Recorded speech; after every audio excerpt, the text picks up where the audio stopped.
វិទ្យាឲ្យទៅសេរីឌូអេមានខ្វីឆាខ្វីឆា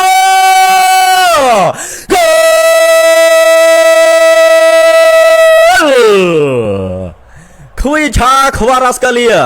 អាយបុកឲ្យបុកទីលេតែខាងក្រោមឲ្យមក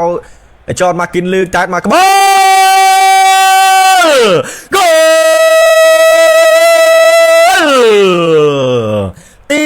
ទីបំផុតបាត់ហើយទៅបាត់ឲ្យប្រយ៉ានណាគ្រិតគាត់បាល់អាស្តុនវីឡាមុនអូ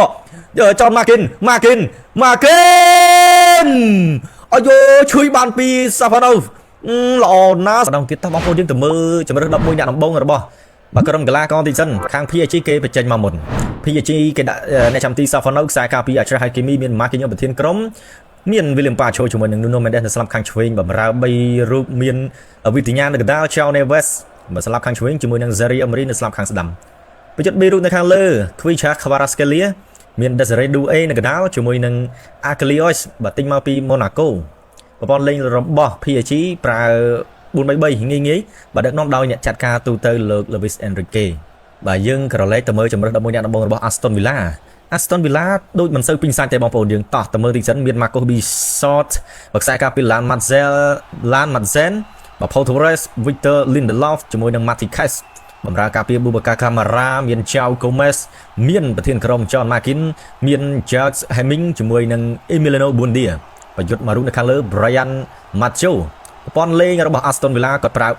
4-1-4-1 ដឹកនាំដោយអ្នកចាត់ការទូទៅសញ្ជាតិអេស្ប៉ាញដូចគ្នាគឺលោក Unai Emery ចនមកគិនលឺឃ្លៀចេញពី William Pacho វិទ្យា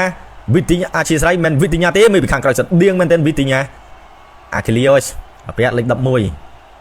Zeri Emery ឲ្យទៅ Kvicha Kvaratskhelia ឲ្យមកនេះល្អណាស្លាប់ខាងស្ដាំអច្ឆរិយហេគីមី First time អស់ហើយក៏លើកតែមកក្បាលនូណូមេនដេស Kvicha Kvaratskhelia Kvichaឲ្យមក Desiree Doué ជួយបានពី Marcos Bisot ណាអត់ថាគេមួយបាត់ហើយ clear ពី Macho ខូចបាល់យកពីវិទ្យាឲ្យទៅ Desiree Doué មាន Kvicha Kvicha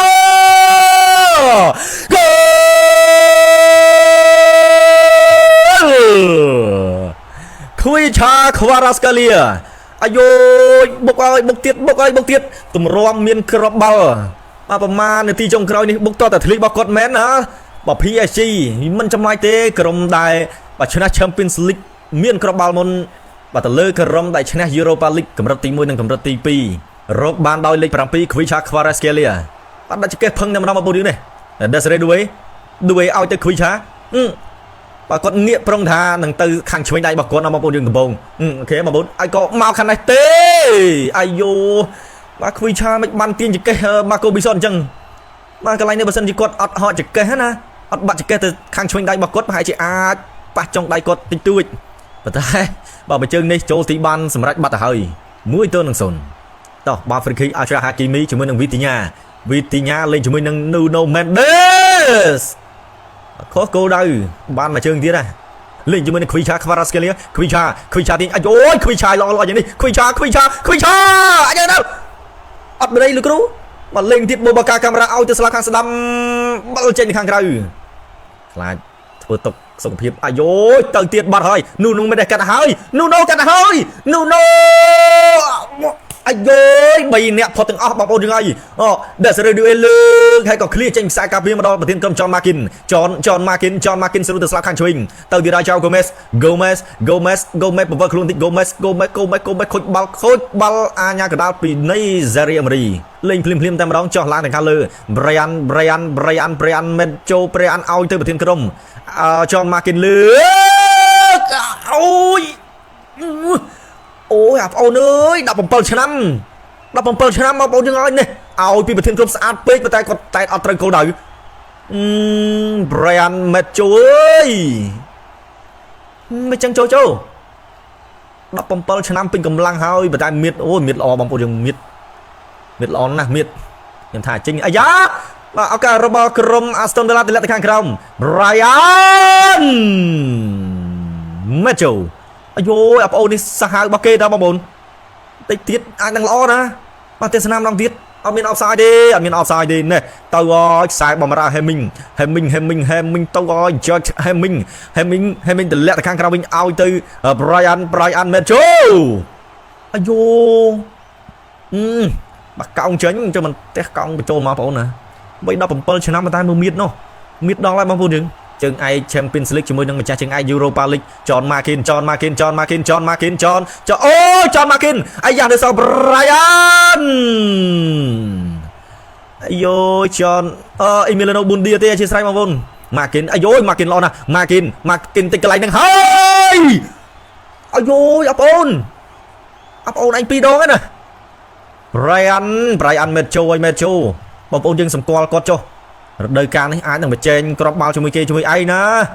បង1.9 ម៉ែត្រជាងនេះទេសនាម្ដងទៀតអាយុ17ឆ្នាំណាអាយ៉ាចេះរកទីតាំងចេះអីមកតំណងរបស់គាត់បងប្អូនយើងហើយតោះមើលបាល់ free kick ទីសិនលើកទៅទៀតតែមកក្បលតែមួយទៀតជួយបានពីសាហ្វណូអាយ៉ាបានមួយស្មាមកយើងចាំអត់តាំងពីទៀតណាបងប្អូនអត់មានឱកាសទៅហើយ Aston Villa មិនមែនអត់ទេណាបើចៅក៏មិនឲ្យទៅBuendiaចោះឲ្យមក Brian អូយអបងអូន Brian នេះចេះរកកន្លែងលេងរបស់គាត់ណាបងប្អូននឹងអីហើយកម្លាំងវិញដល់កហើយប្រយ័ត្នប្រយែងទេខ្សែការពាររបស់ PSG នេះចោះពី Buendia មក Brian កឹបក៏បុកលៀមប៉ាឈូហើយក៏មកជើងទៀតខុសគោលដៅអាយូឱកាសច្រើនអាយូជួយបានទេតើបងប្អូនយើងប៉ះជើងលៀមប៉ាឈូផងប៉ះនឹងដៃកំពូលដៃរបស់សាហ្វាណូផងអញ្ញាកណ្ដាលឲ្យបាល់ជ្រុងទេលោកគ្រូមិនចុះលោកគ្រូឲ្យបាល់ជ្រុងហើយមីងតលាក់ទៅខាងក្រោមឲ្យមកចនមកគិនលើកតែមកក្បលគោលទីបំផុត Brian Metcho កីឡាករវ័យ17ឆ្នាំគាត់រកគ្រាប់បាល់បានលើកដំបូងហើយមកចូលរួមជាមួយ Aston Villa នេះបងប្អូនអាយូមកវ័យក្មេងមែនតើណាហើយឱកាសក៏មានច្រើនឥឡូវនេះគឺបានសម្រេចរបស់គាត់មែនបាទនេះទេសនាម្ដងទៀតបានលើកពី John Markin មកក៏ផ្លាប់មកជើងឆ្វេងមក William Pacho ព្យាយាមបិទណាស់ដែរ William Pacho ជុំមកបងប្អូនណាតែ17ឆ្នាំឲ្យបងបិទមិនជាប់សោះចឹងWilliam Pacho 24ឆ្នាំអាយូបងប្អូនយើងហើយបាទកម្ពស់ 1.93 អត់តន់អស់ខ្ពស់ទេទៅទៀតបាទអត់តន់អស់ទេបងប្អូនបាទ Nuno Mendes John Markin អាយ៉ា John Markin អាយូ John Markin Lan Madsen គិះទម្លាក់ទៅឲ្យ Brian ទម្លាក់ទៅខាងក្រៅវិញឲ្យទៅ Pau Torres អាយ៉ា Dembele ឲ្យទៅ Desiree Doué ខូចបាល់ Joao Gomez ឲ្យទៅ Brian គិះទម្លាក់ទៅខាងក្រៅទៅបាត់ហើយ Brian ណែគ្រិចគាត់បាល់ Aston Villa មុនJohn Markin អាយូជួយបានពី Savano ល្អណាស់ Savano នេះមិនងាយទេ John Markin បាទទៅទៀតអាយ៉ា Desiree Doué ដូច offside បាត់ហើយ Doué ទៅសិន Doué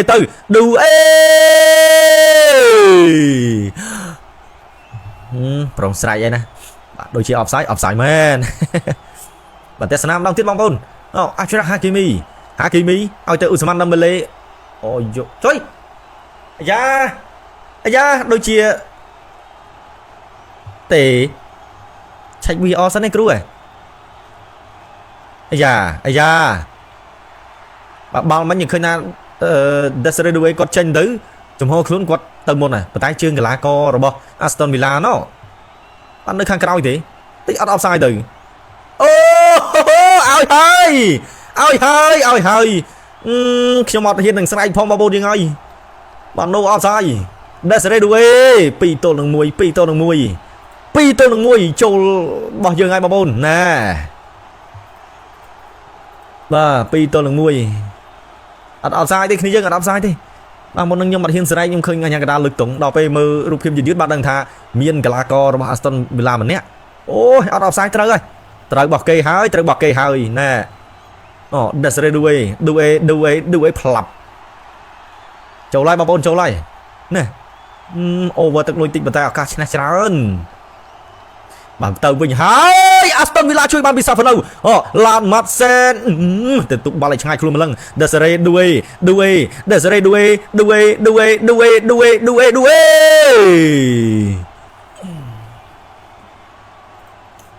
បាទលេងទៀតពី Aston Villa Tommy Abraham អីម៉ាគីញ៉ូផ្ដាច់ឡើងទៅខាងលើជាប់ជាមួយនឹងអាយ៉ា លំបល់យកឡាម៉ារេបូកាដេខូចបាល់វិទ្យាឲ្យទៅអ៊ូស្មានដេម៉េលេមកអ៊ូស្មានដេម៉េលេអីទៅទៀតដេម៉េលេអូយដេម៉េលេឮតែយើងរិះគន់គាត់ក៏ងឹបប្រឹងនឹងរកគ្រាប់បានទៀតណា